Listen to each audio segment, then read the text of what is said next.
Epstein files उघडकीस आल्या. Maharashtra files कधी येतील का? ही आकडेवारी ऐकून तुमची झोप उडायला हवी. महाराष्ट्रातील गेल्या एका वर्षात 48,000 महिला गायब झाल्यात. म्हणजे दिवसाला 132 महिला कधी आपल्या घरातून, कधी अंगणातून, तर कधी रस्त्यावरून गायब होत आहेत. सरकारने त्यातील 36,500 महिलांना ट्रेस केलं, पण अजूनपर्यंत 11,697 महिला गायब आहेत. त्या आहेत पण की नाहीत काहीच माहित नाही. गायब होणाऱ्या मुलींमध्ये तब्बल 12,113 अल्पवयीन मुली होत्या आणि त्यातील 10,000 मुलींना शोधण्यात यश आलं.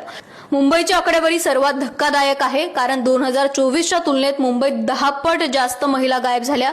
म्हणजे 1,723 महिला. मुंबई, नवी मुंबई, संभाजीनगर, नागपूर या जिल्ह्यांमध्ये सर्वाधिक महिला गायब होत आहेत. या सर्व आकड्यांमागे काय आहे माहितीये?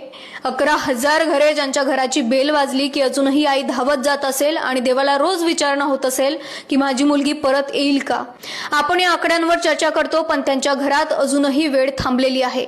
आणि वेदनादायक गोष्ट म्हणजे ही त्यांची वेदना कधीच ब्रेकिंग न्यूज होत नाही.